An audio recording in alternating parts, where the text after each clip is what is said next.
Amanda's here from Northwest, and I see all the time on News Channel 10, if you need nutrition, talk about getting through diabetes, we have those commercials that I see a lot. And finally, Amanda's here, and she is dietitian and nutrition over at Northwest. I'm so glad to see you.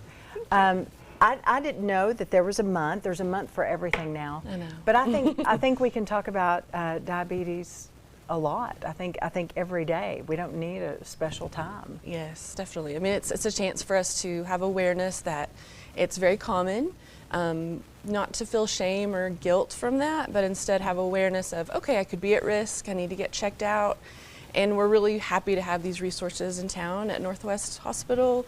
We're the only accredited diabetes program in the Panhandle. We're really proud of that with the American Diabetes Association.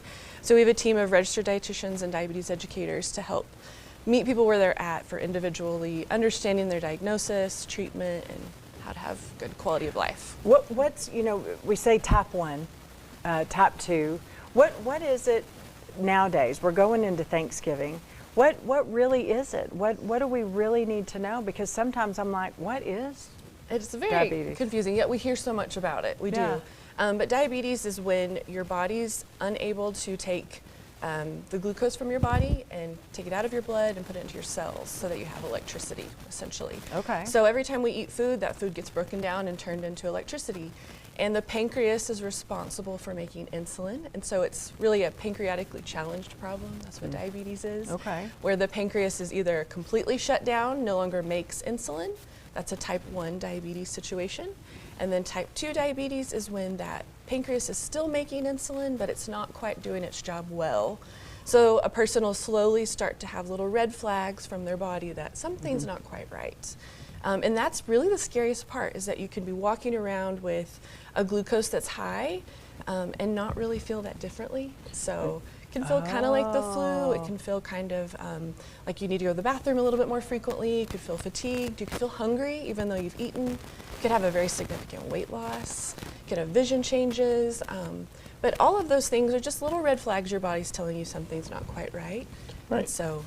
Yeah, and so let's talk about the next steps of maybe somebody at home, they're kind of thinking like, okay, maybe I've had some of those warning signs. What's the next best steps for somebody to take in that situation? So we want to encourage you to go to your doctor Right. or your primary care physician, provider, nurse prac, PA, and get a simple lab test, a fasting lab glucose test or a hemoglobin A1C test, which you don't have to be fasting for. You can have that done at any time. And that lets us know the last 3 months of how much glucose has been hanging around on your body unnecessarily. So it's a very easy test that can tell you if you're experiencing diabetes or not. Right. So. And you were telling us one of your roles there at Northwest Texas is you're also a dietitian. And so of course that's one of the big things with with diabetes, like you were telling us earlier, it's it's a larger portion, things like that. So what are some simple, like maybe somebody, they might be at high risk for diabetes. What are some simple lifestyle changes that they can make to hopefully mitigate that risk? Yeah, it's very simple. You don't need to necessarily go on a wild and crazy diet of restriction or removing quantities of food, but instead smaller, frequent meals throughout the day, learning about how to balance the plate with carbs and protein and fiber, and also trying to move more. As a culture, we just rely less on movement, and so finding ways to be less inactive really helps reduce our risk of developing diabetes. So. One thing I always have trouble with is I want the good carbs. What can you tell us? And I know y'all want to know too. What are the good carbs? What do I need to be looking for? So carbohydrates are naturally, a carb is a carb is a carb. They're going to come from most of our foods. You need them, but it's the pairing with protein and fiber to make your whole plate more balanced is really what makes it good. Okay. So it's kind of thinking of any kind of dairy, grain, fruit, vegetable, trying to get a little bit of each of those, but also some lean protein. And then working fiber always on the plate will help make everything more complex and go smoother on your blood glucose. Okay, let me ask you this. Help me. Bag of potato chips, or what could I substitute? If you're going to have the chips, try to be mindful to have a portion and add a little bit of protein with it. Okay. Or maybe you have an apple with some peanut butter.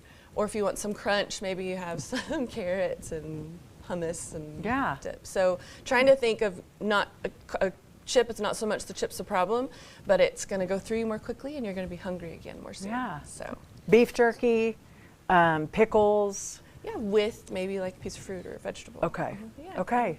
But I'm like, If it's that let's easy. get the chips and a little bit, maybe have a string cheese, kind of let it Yeah. pair out. Yeah. Okay.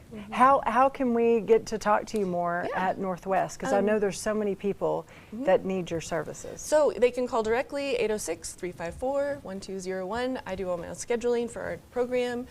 You can also go to the website. We have videos under the Northwest Texas website. We have a diabetes center page, videos if you want to learn a little bit more. It has my direct line. You can call me, email me, etc.